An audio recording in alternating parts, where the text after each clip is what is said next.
Good morning. Let me check and see. I think I want to angle the camera up a little bit here before we get started.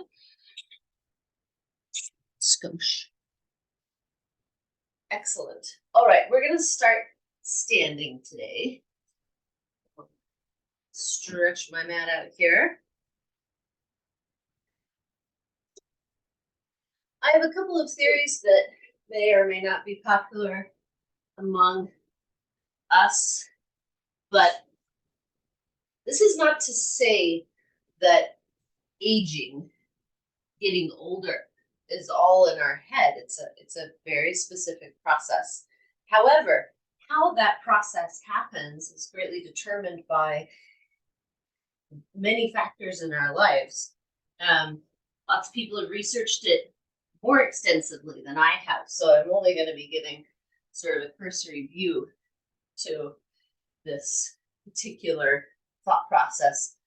Feel free to investigate on your own, but factors like stress, the amount of stress you're under in your daily life, in your work, in your relationships, home,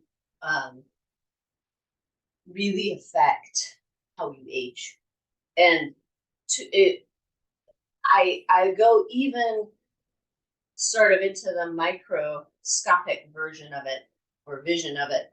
We focus really on the cellular level. We're talking about tissue. Or a couple of different studies where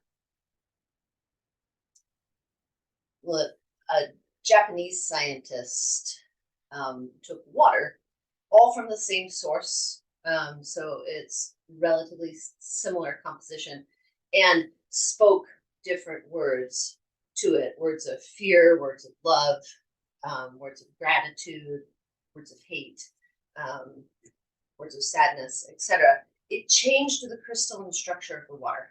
And they have,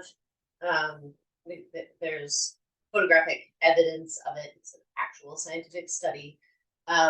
There's also, they do plants. There's been studies along those lines. And there's been studies with rice, where you take a jar of rice and you speak kindness to the rice.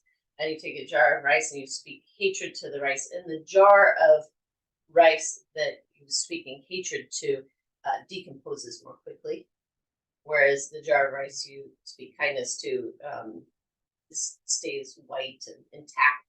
So the way we operate in the world, how people speak to us and how we speak to other people, changes us on a cellular level, changes our tissue, which is one of the reasons why stress affects us so much. We think stress has got to be mental, emotional, but it's really physical. And it's one of the factors that ages us. So when we're talking about, I want to feel better, I want to feel more whole and more integrated, one of the things we have to think about, movement's great. It's a really wonderful way to shift emotional, psychological, physical energy and unbind a little bit. But we also have to look at what we're taking in on a regular basis.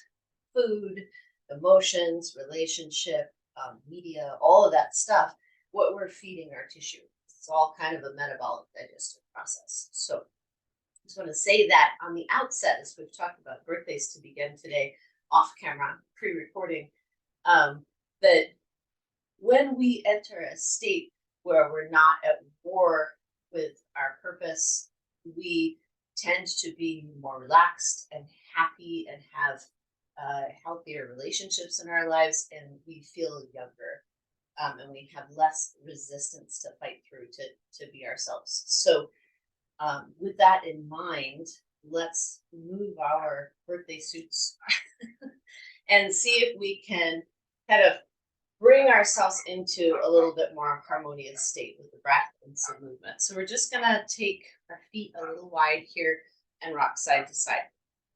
Hands on the hips to start. When you put your hands on your hips, try not to lock into the shoulders or feel tightness in the chest. Just have it be a resting spot so that you can kind of feel the movement of the hips as you go side to side. The main purpose of this is just, first of all, to get a little momentum As you go side to side, bend your knees. Make sure you got a soft bend in the knees. You stay easy in the joints and light. Nothing too heavy here, right? Try to move without tension. And the muscles might get a little fatigued as you begin moving. They might be tight to begin with. That's all fine. We're going to just weight transfer here. So feeling the weight, transferring from one leg to the other. And then we're going to pause in the center. And we're just going to release the arms and do a little side. And if it feels good, flap. A little flap against the kidneys over here. This is a old kind of, I think it's Chinese medicine. It's also part of yoga. Do just a little stimulation for these internal organs here. And of course, is a good gentle release for the arms and shoulders. If anything that we do today ends up adding more strain to the body than balance, then let it go or adapt as you need to. Okay, we're gonna let that slow down here. Come into center, feet about hip width distance apart. And then I'm just gonna check on our range of motion of the shoulders. I know my arm disappeared off camera there. I didn't want that far enough for it to stay on the whole way. There we go. Long arms. So check and see if this feels good. Right here is where I start to feel restriction. Notice for yourself what adaptation you're doing. You're having to rotate the shoulder, bend the elbow, come down, move a little bit side, go a little bit backwards. What's happening? It's somewhere in this lifting up range, you'll feel your restriction. We all have some restriction in our shoulders. They do a lot of work. There's some tightness there, right? And then come the other way, right there, lifting up in the back is where I feel my restriction. Just notice for yourself. Whoa, that front to back range is hard, I think, for a lot of us. I picked my persnickety shoulder. There's a word I use very often. Persnickety. To start with. So see how the other shoulder feels. Relationship to this. Good. And then just let the arm dangle and shake it out. So basically what we're doing is just kind of like a quick global review of the joints. Inhale, bring the right arm, or sorry, left arm, opposite arm, doesn't matter which one you started with, up and over. So much less restriction on this side, but my adaptation is this arm wants to avoid going straight back. And so it leads to the side more. Interesting observation. So what happens if I take it back is that I have to adapt my posture. Part of it is, oh, there's a secret tightness there that range of motion is trying to avoid. Okay, and reverse. This is just your check-in. See how things are going. And this direction is like butter compared to the other side. A little heavy, maybe, but not restricted. So that heaviness is probably tension / muscle fatigue because it doesn't work that much, but really pretty good. Okay, now shake your arms out. We'll just do another soft bend in the knees and a little side to side here. So you're not holding on to any tension. And we're going to open up a little bit through the chest and shoulders.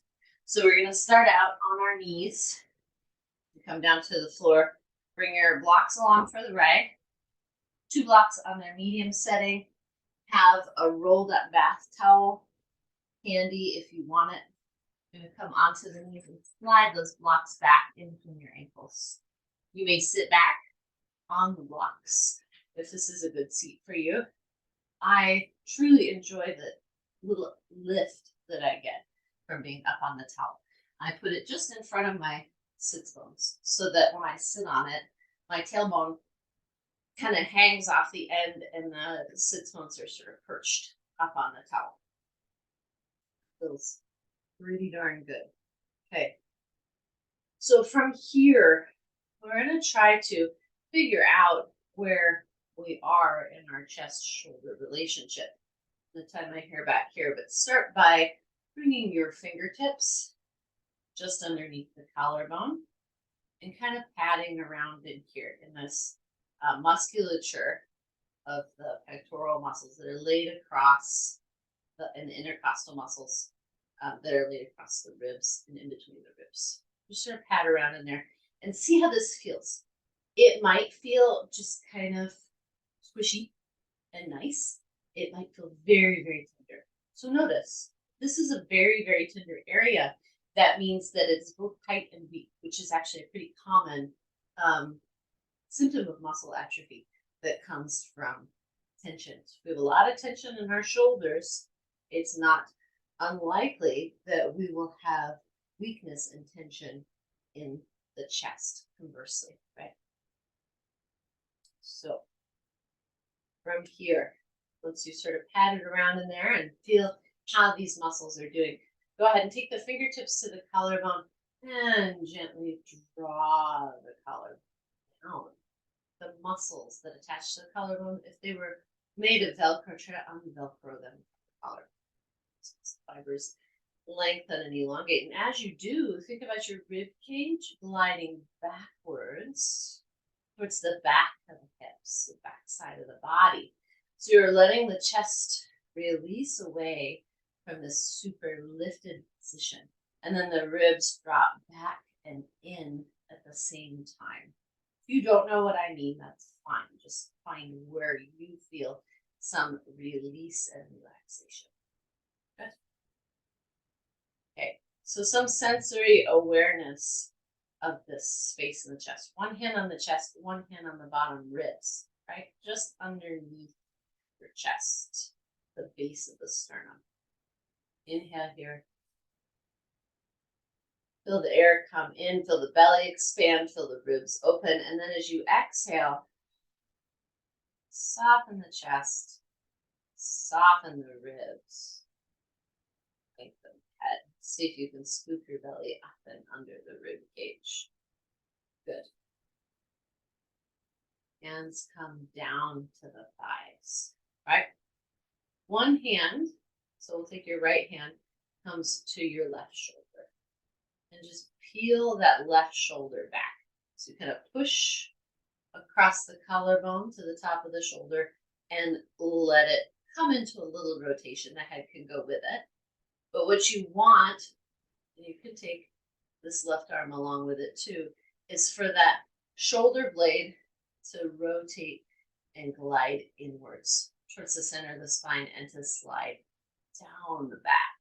When you feel that, now see if you can bring your palm up and place the hand on the thigh and keep the shoulder in that position while you face forward. And then just take a moment. Hopefully all that makes sense. We do it on the other arm in a minute. But hopefully you can feel that there's quite a radical difference, at least for me, between the shoulder that I put into position. It's like putting the wing of the shoulder, picking it up and putting it onto the back, getting it really connected and integrated, versus this other shoulder, which is kind of like high, tight, disconnected, lifted up and off the back and rotated forward. A whole lot of stuff going on. It's quite a difference. Okay, so we're going to disturb the piece of the shoulder we just created, hopefully, and come over to the other side. And then our ideal is building muscle memory, be able to find the two together without having to manually place it. But first we start with manually placing it. So you're going to take your left hand across. Find that collarbone to shoulder connection. Palm of the hand, fingers kind of rested on the shoulder. And then you're going to push that shoulder back. And then you can take that hand off the thigh, the right hand, and turn the palm open and let that shoulder blade roll in towards the spine and gliding down towards your seat, keeping the ribs as soft as possible, right? And then trying to maintain that position without really adjusting where the shoulder blade is sitting. Bring the palm back. Now, see if you can kind of reset across with the left and find the balance between the two shoulders. because we sort of rolled open to the side.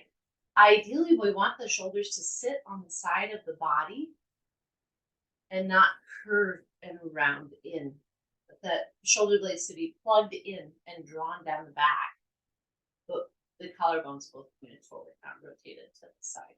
But the shoulder sits right on the side of our body, hang off of our collarbone. The sides here. So ask yourself how this feels. Now my right shoulder feels really connected, which is great because that's my persnickety shoulder. And my left shoulder, which had to kind of find its own adjustment in, is a little less obvious, but it's the more integrated side. So good. Feel much more open in the chest than we usually do. And then this is the place we want to start moving from. If we start from our usual posture orientation, then we're going to be kind of rounded and slumped forward. And then anything we do is going to move from that place. That's going to be disconnected, right? So get those shoulders on the back, and then we're just going to inhale, sweep the arms up. And as you do, you want to feel the armpits and the upper sides of your waist. We don't think about this as waist, but it is a continuation of your obliques up into the armpits. The magnetic chain goes from obliques to lats. So it's the whole thing is your waistedness, your waist.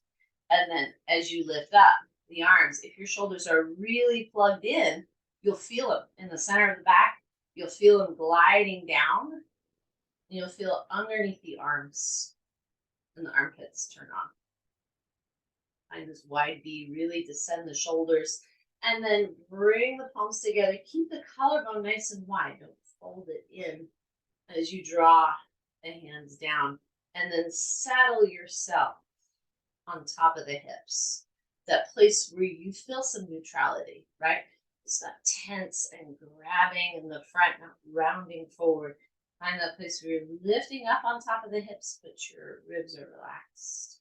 And you can kind of float there.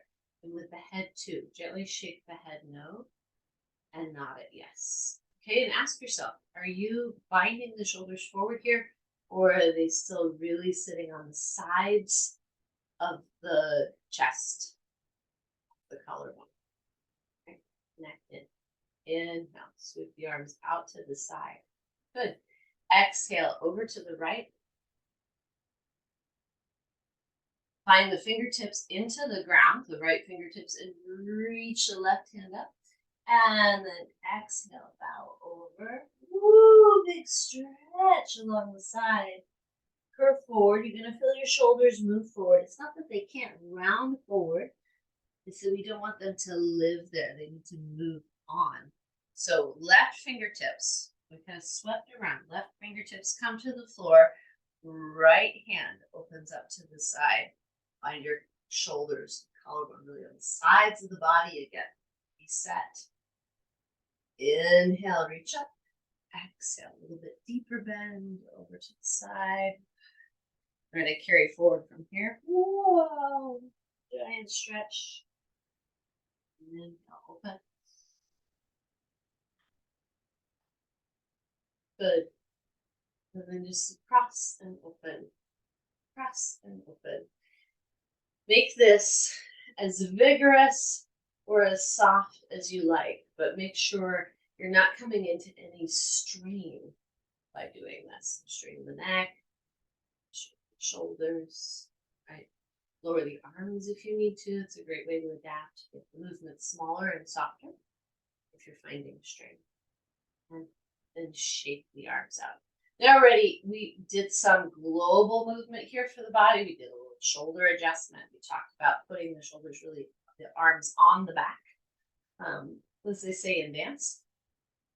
So now we're going to place one hand on the chest. We're just going to deal with the head placement, and we're going to place the other hand kind of finding the base of the neck and then gliding up the neck to that little shelf at the back of the skull, and then elongating the neck up, pressing the head back into the hand and unvelcroing those chest muscles from the collarbone to draw them down and in, knitting the ribs and sitting up on top of the hips. We'll just keep saying the words, and hopefully as you're doing this, the words give you directionality to help you find your way in. They don't expect you to perfectly accomplish that. They're just there as guides. Grab what you can. Inhale here. And exhale, keeping a nice long neck. So we're not cutting off our air supply here. You have a little golf ball or satsuma, something maybe soft and light in between the chin and the Adam's apple as you go forward, and you maintain that. You don't want to push on the neck, really on pulling it so it stays nice and long. This feels great as a stretch, right? And I'm just really guarding this space in the between the chest and the throat, making sure that that space stays there as I bow forward. And then inhale, come up. We're going to switch the arms because it's also a shoulder stretch here, right? So opposite hand on the chest, and then unvelcro from the collarbone, those chest muscles, staying nice and open. The opposite hand on the back of the head. Inhale, nice and high and neutral to start, and then exhale, bow forward.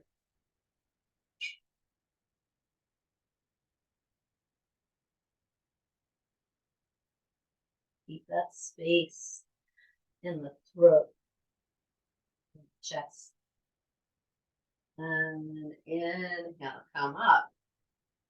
Release the hands. Okay, next we're going to talk about C7. There's a period of time where I spent a lot of time talking about it, and I haven't talked about it very much for a few months, but we're going to return to it as an awareness building tool. So take your 2-piece fingers right to the very base of the neck. C7, when you hang your head forward, like elongating the chin and ducking the head down, your C7 vertebra, your spinous process, will protrude in the back and create a little to large bump that sticks out. Okay. Inhale here. And then exhale, draw your chin in towards your chest. So now you're actually kind of pulling in towards the Adam's apple. Keep moving backwards with the head and neck until that C7 protrusion disappears, right? And now you can't see the back of my neck, but I can feel it, and I can feel that that protrusion is completely gone. That is where we want to live. When that protrusion comes out, there it is again.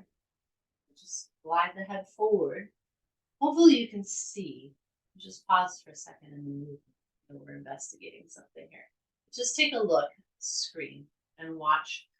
You're not going to see C7, but what you will see is a disengagement of the upper body, right? So I'm going to start out nice and tall. I'm going to put the shoulders on the sides of my collarbone, so they're really nicely in the sockets, which is really important because you're going to chromium process this little tiny thing, not smaller than a dime, that several muscle junctions from the chest to the arm pass through, including your bicipital nerve. And so when we roll our shoulders forward, we cut off circulation, we cut off blood supply, and we pinch the nerve. And that acromion process is so small, it's really easy for things to get jammed up when the shoulders aren't really sitting, arms aren't really sitting in their sockets. So that's a critical postural piece that we have lost with our posture in this modern era of chairs, computers, and phones, right? And cars, which are really chairs. Okay, so this is an important piece. I'm as centered and balanced as I can be without doing a ton of fixing here. Now I'm just going to disengage from keeping myself upright. Kind of like I've spaced out and I'm sort of trying to problem solve some stuff in my brain. So it looks like this.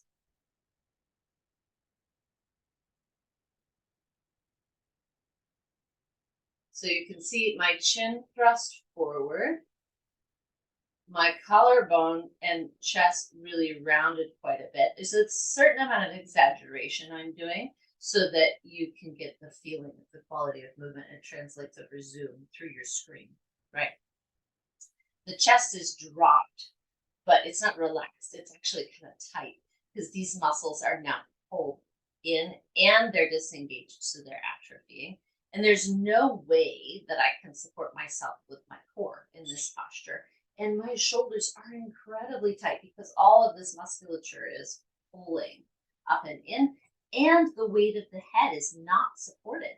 So as soon as my head slides forward, I have like 40 pounds more pressure, 40 times, like a ton more pressure on these shoulders than I do when I have everything stacked up.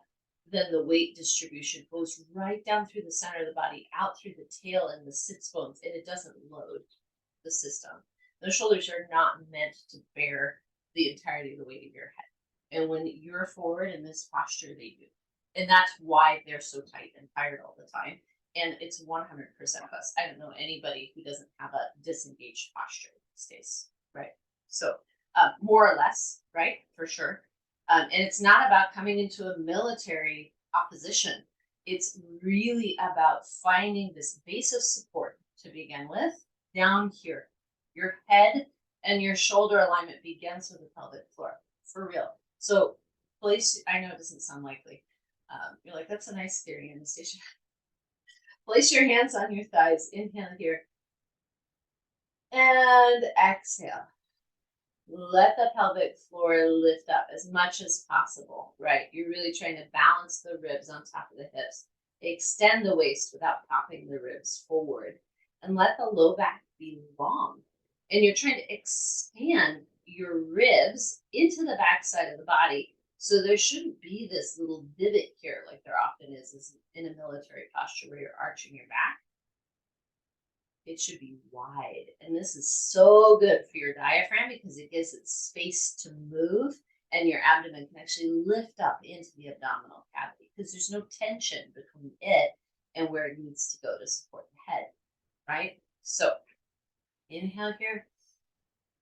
Exhale, lift through the pelvic floor.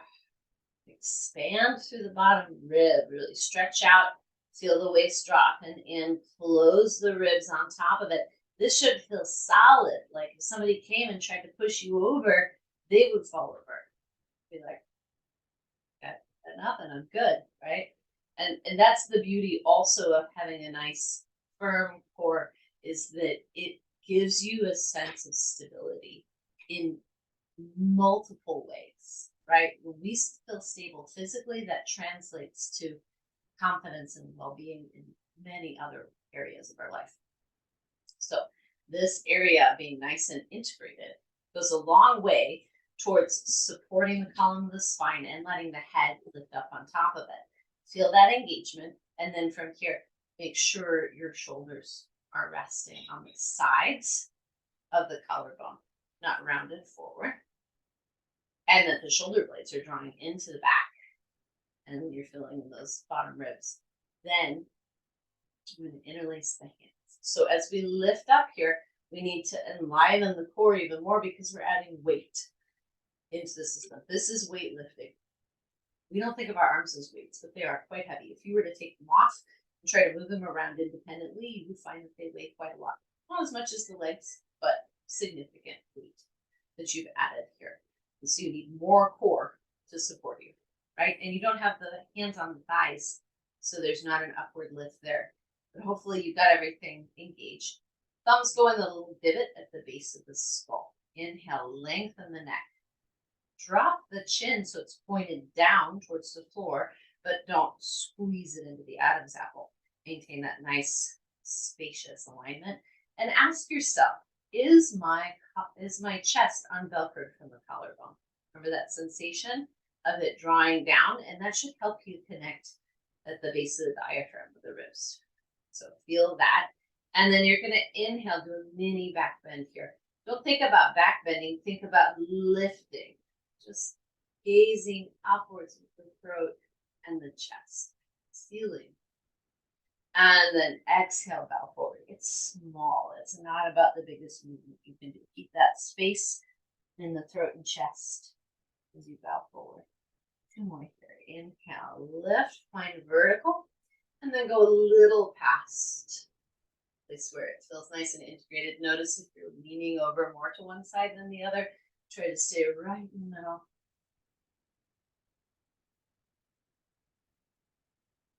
Last one. Inhale, gaze up. Go back a little bit further if you feel like it. And then exhale. Come up. Undo the arms. Come down. Place the hands on the thighs. Open the shoulders. Soften the chest. Lift belly. Support the head. Okay. So that's that upper body postural awareness that we want to build. Is it complicated? I don't know. Maybe it's complicated. Maybe it feels like it's too many moving parts to think about. I feel like a lot of times I talk about all the parts and then I'm not sure if it's helpful or overwhelming combination of the two. So without any verbal description, I just demonstrated where we're headed here. All that work in the upper body was to prepare us for some awareness and release as we come into this very gentle chest opener to start, which is going to allow us to do our spinal articulations today in Pilates. So the way I set this up is I took my towel roll, and you can fluff your towel roll up if you've been sitting on it, and feel kind of nice, feel a little bit more support, and set it vertically to start here underneath me, and then put a block in place for the head. If that block feels a little low for you, then you can put it on its medium setting. And that might feel nice to start, and then you might want to lower it down. So feel free to come into whatever feels best here. You lay back on this towel. I have my tailbone down on the floor, and I'm taking my feet nice and wide. The base of the towel is actually coming into the small of my back, like middle low back, and that's fine because I'm not very heavy on it. Where I feel this the most is in the center of the ribs, which is good. Knees come together to touch, and then you're going to bring your hands together in the middle, a little off center here. So get yourself as square as possible. Easier said than done, I realize. That's much better. Right, and then we're just going to open the arms out to the side. And that should feel pretty good. Like your shoulder blades come around and hug the towel underneath you. See if while you're here, you can press the bottom ribs into the towel underneath you. So you relax here, you get a nice chest opener, but you're not thrown open in these ribs in a super extended arch. It's a chest opener, so you'll be a little open and a little archy, but try to bring that support in and that awareness through pushing into the towel a little bit. Give yourself a couple of nice deep breaths here.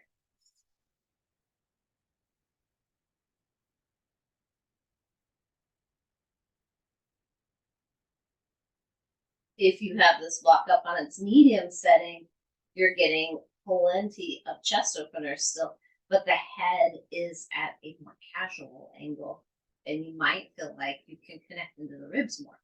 If you're having a hard time doing it, bringing the head up higher may help. Just experiment. Our bodies all come into this in kind of different places from where we're holding tension and postural habits. So see where you feel the most supported. For 2 more full deep breaths here. 5 counts in through the nose. And 5 counts out through the nose.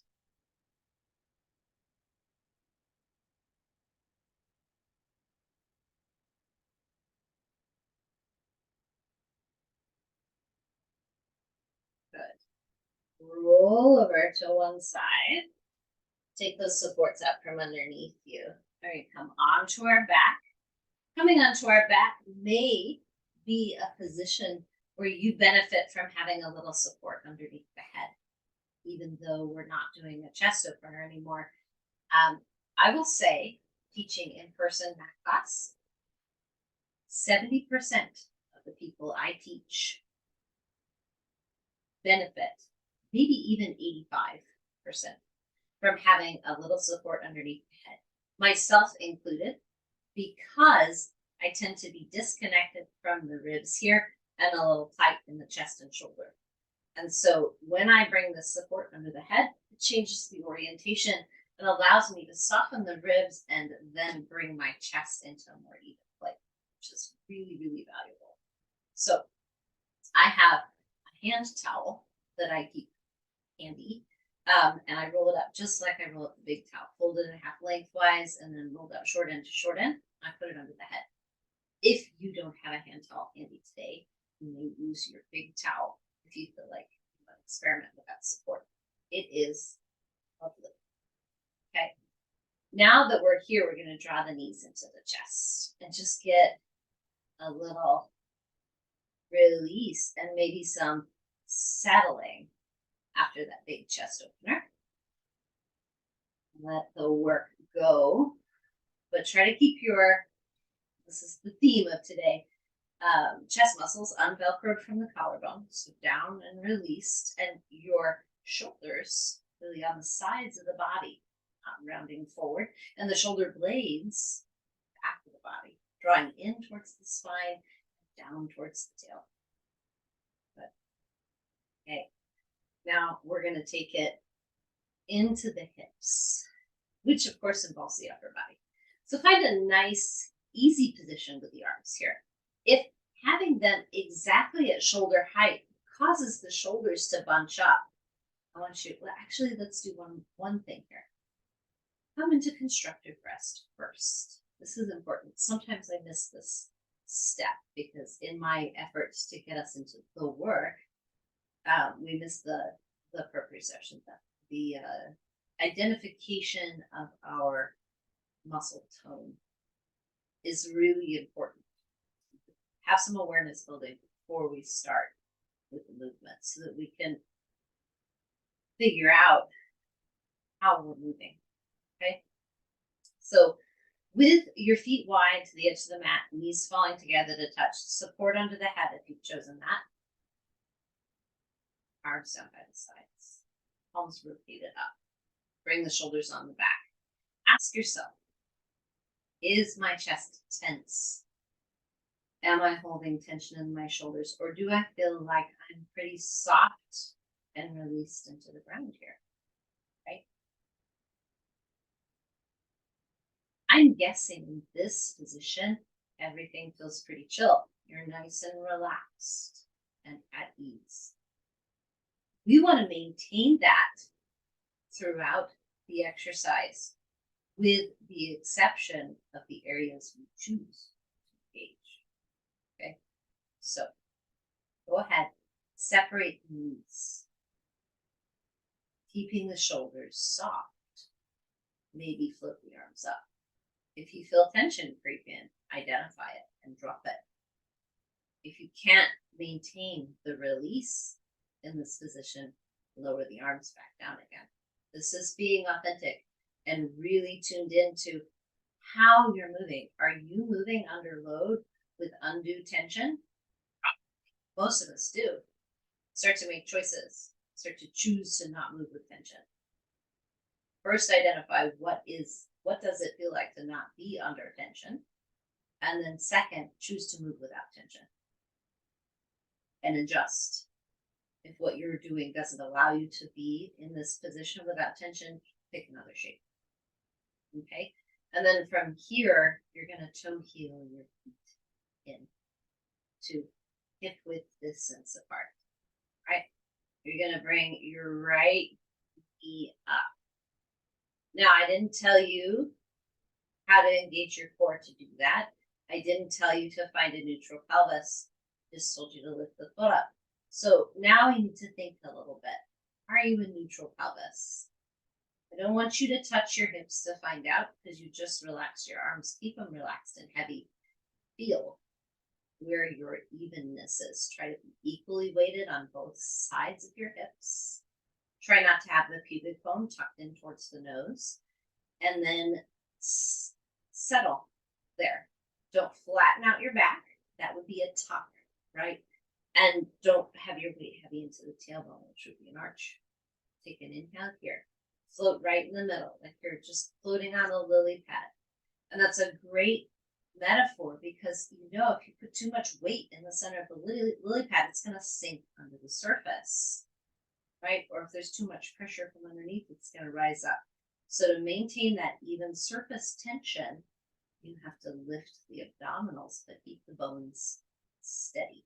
There's your lily pad right in the center of the body. Just rest on it. Nice engagement in the inner thigh of the right leg. As you exhale, change the bones. Don't tuck the pubic bone. Don't shift the hips. Just float the left shin up. Inhale, come down. Steady, quiet. Soften the ribs. Soften the chest. Velcro from the collarbone. Float the right shin up. Shoulders soft, no tension. They fall a little heavier into the floor. Inner thigh of the supporting leg turns on. Belly draws up and in without changing anything in your lily pad. Still water. And hips. The front of the body and the back of the body.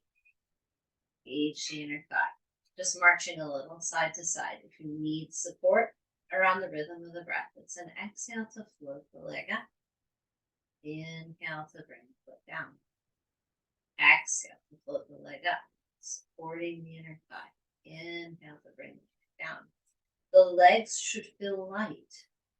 Like you're dragging Wile E. Coyote's anvil up to the top of the cliff to drop it on Roadrunner. Not that much work to lift the leg. Light. It's light because you're not having to stabilize through the thigh, through the quads. Your stable center is in the belly and that lily pad. You're layered into the spine. And so you can push the chest, you can push the ribs, you can push the back of the arms into the floor. Not tensing them, but letting them be heavy. And because they're nice and grounded, it changes the weight orientation of the legs. They become light and float. That's when you know you're doing it right. And the core work isn't even that intense. It's just a little turned on. That's efficiency in the body. That's what we're looking for. If this feels easy, you're doing it right. If you're struggling, feel your hip flexors tightening. If you feel your low back tightening up, right? That means you have not found the right balance of weight. And shift the weight into the torso, into the floor, into your core. One more time, each side. I know it seems like ad infinitum. Doing this on and on. Good. So the exercise there. Stop. Take your feet to the side. Drop the knees together to touch. Take a little rest. The exercise there is mental focus. Maintaining an even breath pattern and movement with coordination for that duration is a tremendous amount of mental focus and clarity required to not drift off, lose connectivity.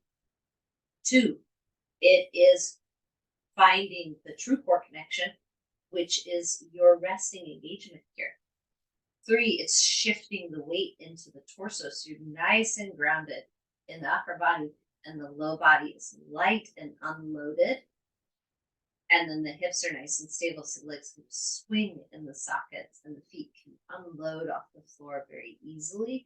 And it's not like you're having to leverage the whole weight of the leg up because the leg, in effect, by lifting your core up, the root of the leg's already drawn into the body. So you're just completing the circuit, right? That's what we're doing there. And takes a while for it to be easy. But when you've gotten to the place where it's buoyant, that you're on the right track. Good. Okay. Moving on. Take your feet nice and wide. And now we're just going to drift the knees side to side here. Easy does it. Finding some release in the hips. We've got some other fun stuff to do here with this. So this is our opening movement. We're releasing the hips. We're letting go of core control here. We're not trying to stay scooped and engaged. We're just finding some ease of movement side to side in the hips. Good. And then the next time you come over to the left with the legs drop all the way down. See how you feel here.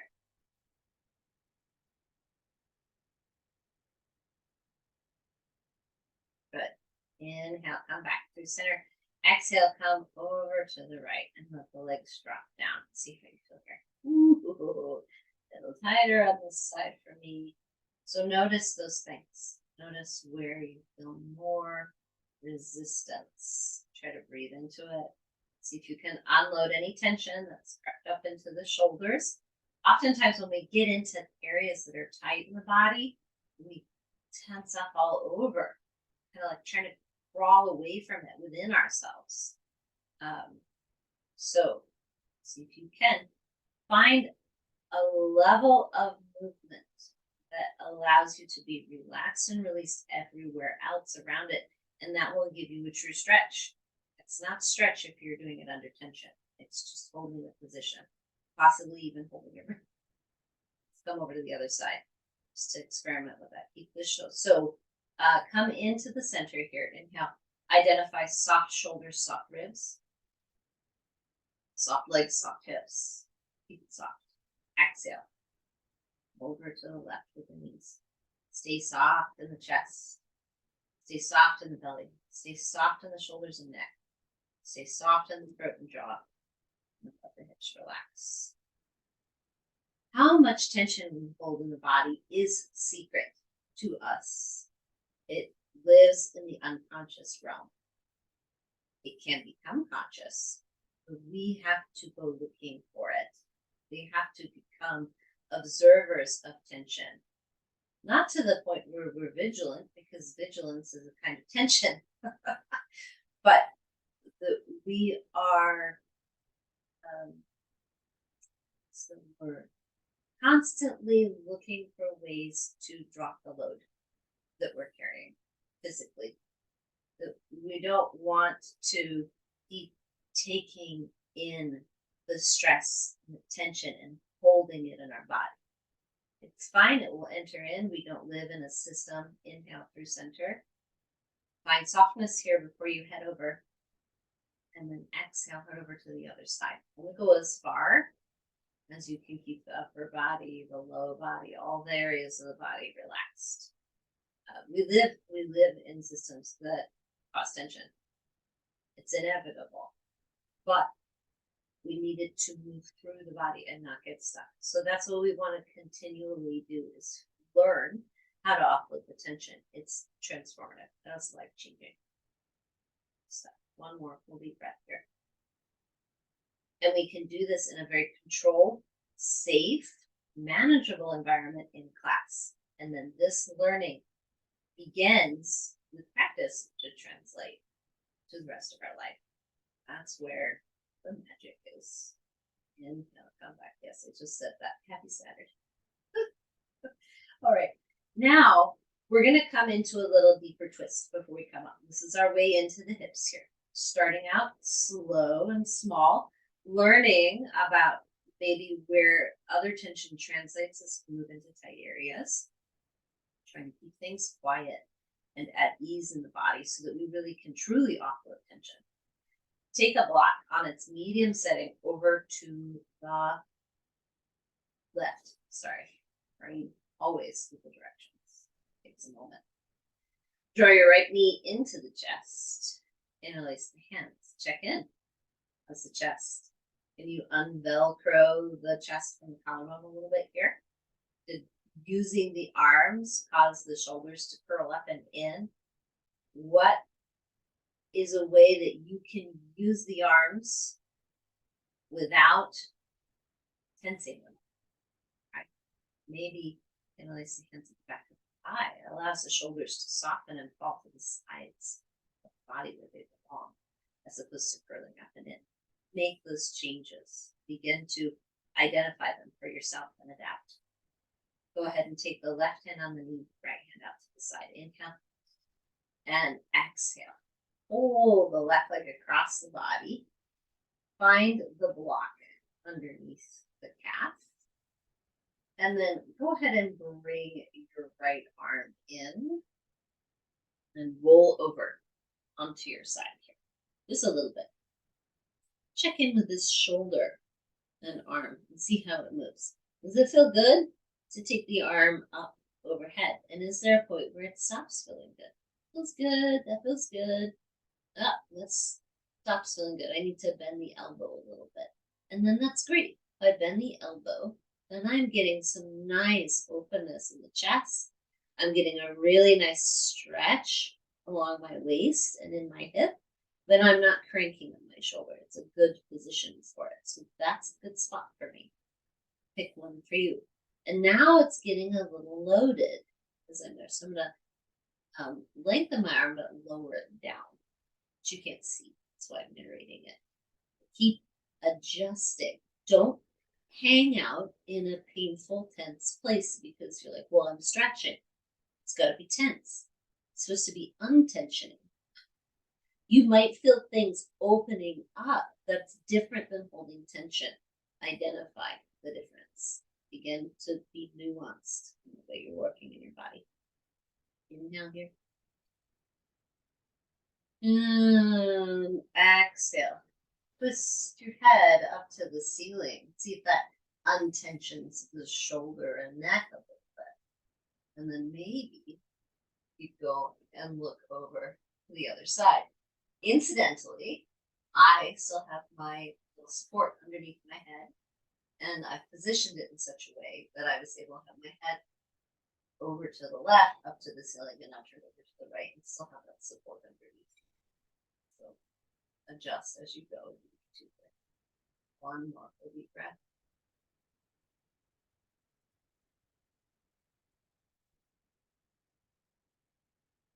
Inhale. Bring your right knee into your chest. Let the left leg slide down so that it's in line with the socket. I'm going to take this right hand and interlace it at the back of the knee and allow that knee to come out to the side. Just get a little stretch from the inner thigh here. This should be pretty manageable. I'm resting on my right elbow. I'm supporting the leg. If you're here and you're like, wow, this is really easy, I wish I could get a little bit more stretch, go ahead and extend the leg and flex the foot. If you're here and you're like, wow, this is intense, don't go any further, because you go further, you're just going to add tension to the system and strain. Enjoy this stretch, which is already really intense for you right here with the knee bent. This is going to be the most effective. But if you're here and you're like, I'm not getting much, extend the leg and flex the foot, and you'll get a nice pull on the inside of the leg, and then come back. Just put the foot down and then open and close the leg a little bit to relieve some of the rearrangement that happened in the hip through stretching it. Just get it to kind of soften up.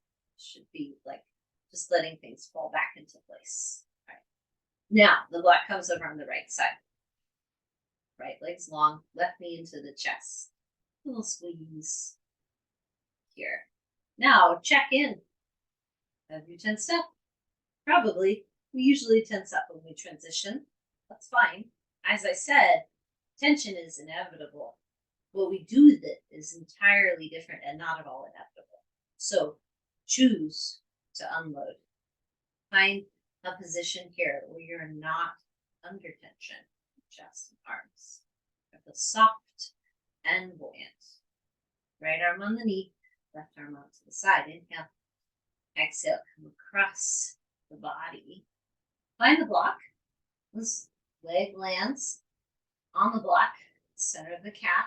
Try to let it descend. Take this left arm off the floor and roll over onto your side. Got a head support, take it with you.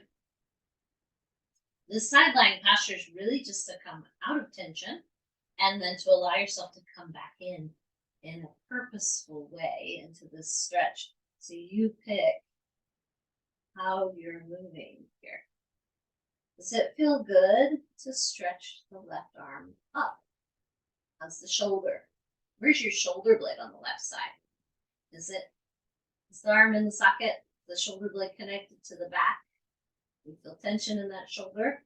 Are you okay here? Figure out what you need Bend the elbow if you need to. Put the hand on the shoulder if you need to have that adaptation. Just check in. And then slowly bring the head up to the ceiling. See if that untensions the neck and the throat, or maybe the chest. And then maybe you're okay to come into a little deeper stretch here. Maybe it feels good to open the arm. Now, I'm feeling a big stretch in the armpit and along my side here. It's not tension, that's just movement and stretch. Maybe it feels like it is tense, but it's getting opened up. Tension would be me holding tightness against the stretch. So pick a place where the sensation you're feeling is just lengthening sensation. It might be intense, but it's not tension. Try to feel the difference. If you're not sure, just keep exploring it. See what you find. Breathe. Looking for something that's a softening on the exhale. If you're in a place that's under so much intensity or tension that you can't soften on the exhale, change it up.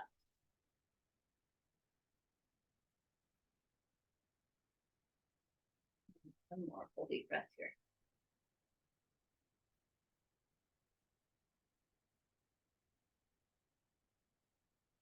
Good. We're going to come in onto our back. Draw that left knee into the chest. Let the right leg lengthen off the leg. And then find a way. It's okay if you take the hand on the top of the knee and open the leg out to the side. Also hold underneath. That tends to be a little easier place. Stretch the inner thigh. And then maybe if you feel like, oh, need more stretch, you can take that leg out to the side. Find the right angle for you. Ooh, and flexing the foot really draws it down through the back of the leg as well. Figure out where your stretch is here. Those groin muscles tend to be pretty tight because we're mostly sitting on them. Another one of those things, kind of like the chest muscles, is weak. The inner thighs tend to be weaker and tighter. That happens frequently with muscles. We think of tightness as strength, but it's not. So then comes in weakness too. Okay, and then release the foot down, and then just with the left foot on the floor, just gently open and close the knee. See a little softening the inside and outside of the hip. So we'll release. And when you're ready, roll over to one side and push up. We did lots of positional exploration and postural exploration today. We have not done as much core work. I do want to do a little, here we go. Moving through the hips. So I'm in a mermaid pose here. This tends to be kind of difficult to come into, especially right out of the gate. So we're going to start out here. Take your feet a little wide. You can see, but I'm sort of leaning back on my hands. Kind of like I'm at the beach.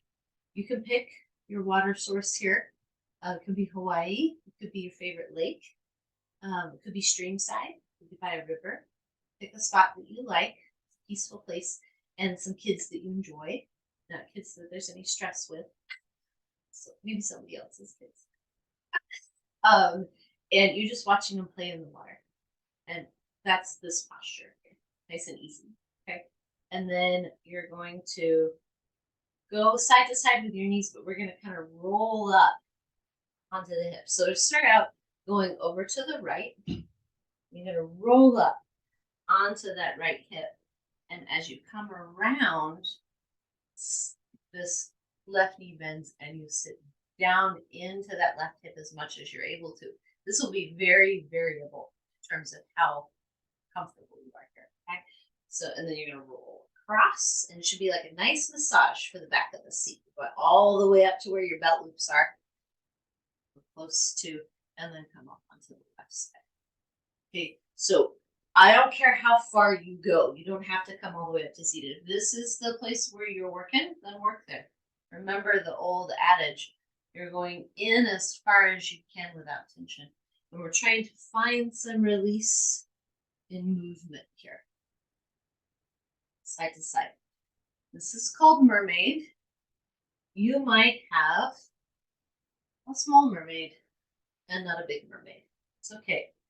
Size does not matter with mermaids. What matters is that you're working through the range of motion in the hips. And you can feel as you're going side to side here, the femur head's rolling in the socket, massaging the attachments. Do a little arm workout too. Hopefully your shoulders are cooperating. All that stuff we did in the beginning. Good. More time. Each side. Good. And then we're going to come over to the right one more time and find a place where you can turn and face that right knee. If this is wildly uncomfortable and this back leg is just screaming at you, grab your towel and put it underneath your seat. Fingers are tense on the floor, tense, not tense. Since we've been talking about that so much. If it feels like this is really far away and really difficult, grab blocks. So 2 supports you can use, one towel under the seat, the other blocks under the hands. Inhale here, and then exhale for your leg. To the degree that it feels like you can get into this. This is a big hip stretch. Patient. If you're comfortable here, you can bring the forearms forward. This is where it can be helpful to have blocks. Feels like this is too far to go. Put your forearms on blocks. Put your hands on blocks. Just be mindful that if you have your hands on blocks, it's real easy for the shoulders to ride up. And it's so much work getting that collarbone unglued from the ears, getting the chest released, getting the shoulders on the side of the body. Stay in that zone in a good spot. And then if you're not using blocks under forearms or hands, you can prop the head so that it rests on the block. Maybe here for 2 more breaths.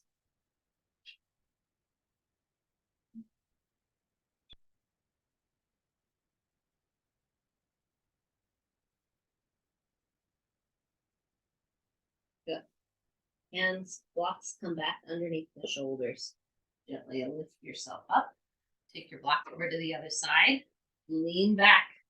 Roll over to the other side. And turn and face your left knee. Okay? Same thing. Prop your seat if you need to. Use the blocks under the hands if you need to. Find a way in here that feels like you've got some access to it. You're not in deep struggle here. Make sure your knees are comfortable. If this is just crazy wild on the knees and too much, extend one leg out. It's not the same. You're not getting the same value for this hip, but we adapt as we need to. Okay, so inhale here and then exhale back forward over the leg. Head comes onto the block. Soften the shoulders. Nice full breaths here.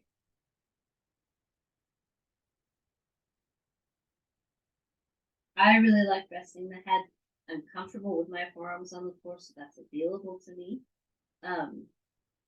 which is not necessary. But when you can rest the head, then the spine can drop the load because the head is not pulling forward. It's just soft. One more full breath here.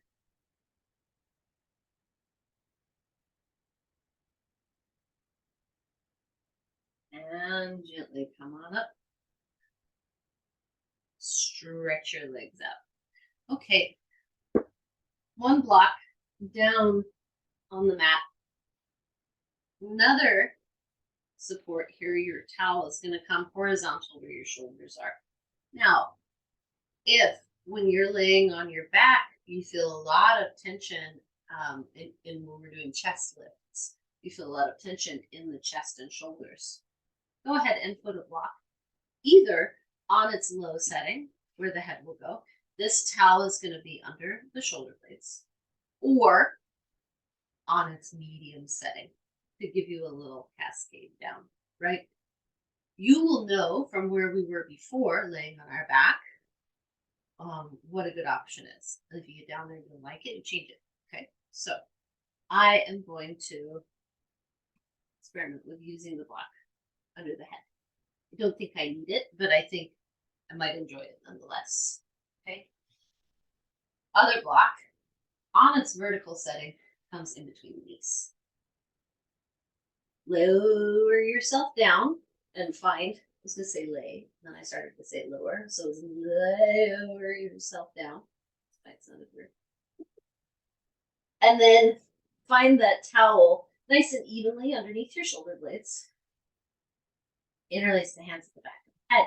So if you don't have the towel there, or if you don't have the block there, then you're hovering your head or maybe even coming back into a little bit of a back bend.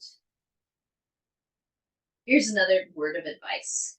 We all have within a 1/2 inch space on the back, or maybe even a 1/4 inch. It's a small area, a sweet spot where it feels really good to have the towel, or manageable. Maybe really good would be an exaggeration for some of us, but it feels manageable. And then a little bit above or a little bit below that, and our back will be aggravated.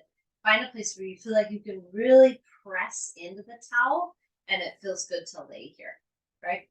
That's an indicator that you're in the right place. If you have a lot of head and chest tension, go ahead and give yourself a head start on the chest lift by bringing the block up to its medium setting. This is so nice because you're already in a chest lift. All you have to do is now let the belly descend and then float up. And you're already released in your shoulders. You've already got the head in the right position, right? So this is like baby steps to doing this with support. That's a great way to work. If you're already like, I'm good, I want to go for it, I feel active, I feel engaged, I want extra challenge, either I have the block on its low setting or out of the way. Inhale here and exhale.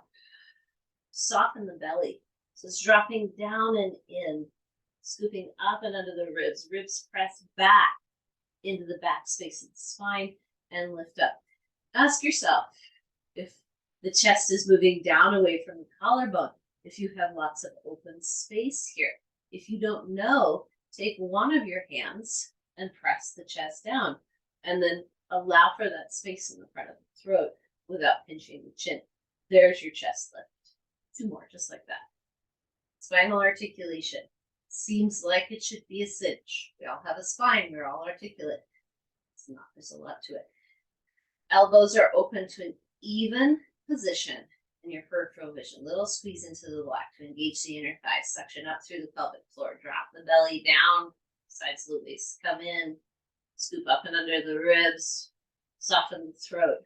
Drop the chest. And lift. By drop the chest, I mean unvelcro it from the collarbone. Let it lengthen as you lift the head up. Good. And that should go right down into the abs. Should not be feeling a ton of tension in the chest and shoulders. That's how you know you're doing it right. Inhale. And exhale. Start by softening the chest. Drawing the arms into the socket, scooping the belly up and in, squeezing into your block. Keep the throat soft. Belly's working on the way up here. And hold for 3, 2, 1. Go ahead and reach one arm down nice and long. And lift. Reach your other arm down nice and long. And lift. Take your block out. And inhale, come back. Imagine you're squeezing into the block. Inhale. Exhale. Drop the belly. Scoop up and in. Curl up. Soft chest. Open throat. Not open to the ceiling so the neck tendons are popping out. Open as in soft and easy. Float your right shin up. Set it down. Float your left shin up. Set it down. Stay with that if that was really challenging, or just do the chest lift. Inhale, way back. Exhale. Same thing. Start with the chest lift. Scoop, soften, curl. Good. If you're ready to move on here, flip the right shin up. Lengthen the leg all the way up to the ceiling. Lower and lift. 2 more times. Lower and lift. Last one. Lower and lift. Choose your own adventure, Pilates. You can stay up or you can go down and come back up, depending on how you're doing. And lift the left leg up. Maybe you're just marching here. Maybe you're lowering and lifting. And lowering and lifting. One more. Lower and lift and bend. Inhale, come back. Release. And now we're going to come off of that towel roll. And we're going to come into child's pose, which will be really nice counter stretch. And we're going to do supported child's pose. So let's talk about, do a couple things here. Go ahead and grab your blocks. We're going to do, this is a terrible name for a pose. It's called broken toe pose. We're not breaking our toes. Okay. Come onto your knees. As long as your knees are comfortable with this, you should be fine. If you're uncomfortable already in this position, hold your mat up or unroll your towel and give yourself a little extra cushion. Tuck the toes under. The big opener for the soles of the feet.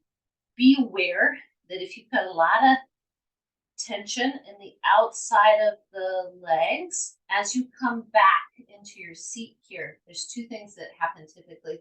The heels and ankles roll out. I want you to stay up on the toes here. So just go back as far as you can without letting the heels release outwards and the ankles release outwards. Be really mindful of that. The other thing that happens is, because we have our hands on our blocks and we're under tension, the shoulders creep up. Start with a soft chest, shoulders on the sides of the arms. Inhale here. Soften the rib cage. Moving into the back side of the body, and then work your way back into a seat here. If your feet are fairly healthy and okay, you may be fine to sit back for 5 to 10 counts without any weight on the blocks. If you have a lot of tension in the feet, which most people do, you're not going to be comfortable with a full seat here. You're going to want to lean forward and put a little weight on the blocks. Find a place where you're okay and can breathe for 5. Shoulders away from the ears. 3, 2, and 1. Unload the feet and just do a tap out. Not the way that hurts them, just a way to kind of bring the circulation back. That's a good one to do several times throughout the day. Not for really long periods of time, but just to open up the feet. They get really bound up in shoes. Open your knees nice and wide. We're going to come into child's pose. This is another one that I often don't teach because people can have a hard time with it, because a hip, knee, ankle flexion is fairly deep here. And sometimes we come into this and our body's like, So if that's you, bolster underneath your seat by taking your towel roll underneath you. And then we're going to come into a supported version of this. So I'm going to take a T shape with the blocks here. This one's going to go back underneath my belly. So below my chest, from the bottom ribs to the belly, come down, rest on it. And that gives my hips a little place to float too. And then rest the head. If you feel like this is way uncomfortable, then adjust the position of it or take it out from underneath you. You could probably do without the chest support, the long block underneath you. And just rest here. 3 nice deep breaths.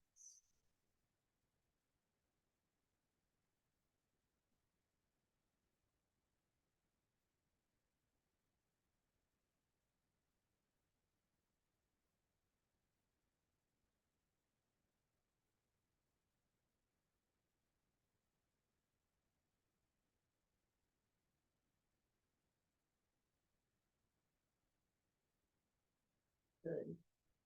Ready to come out of this, then inhale, gently roll up off your blocks.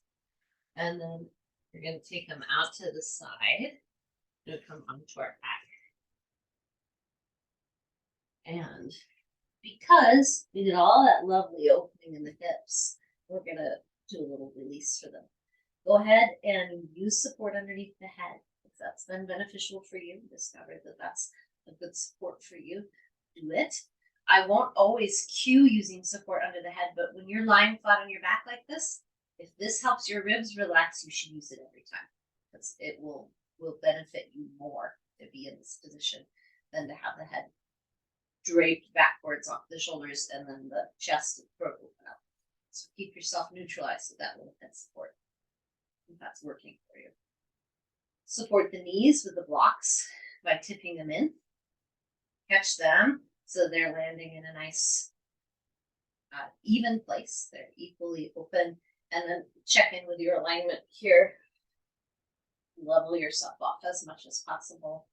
And then settle down. Close your eyes. Give yourself 3 nice deep breaths. Just find ease, hips, the ribs, and the chest.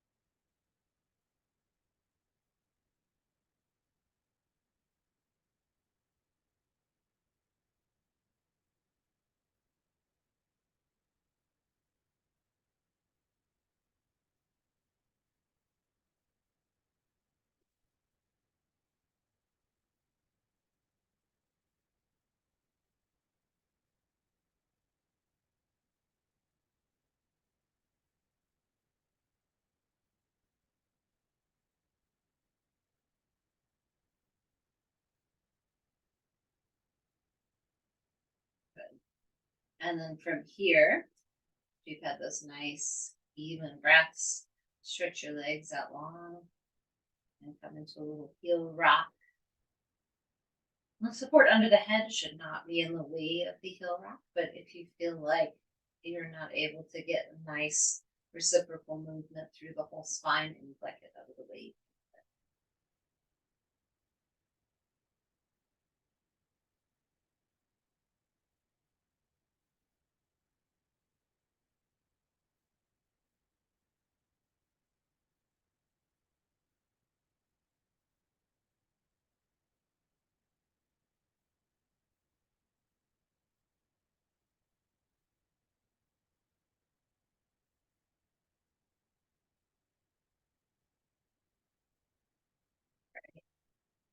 Thus concludes our Saturday, May 6th birthday Pilates class for Joan and friends.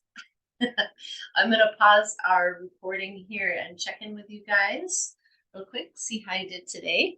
It's a low intensity class, contrast with April 16th.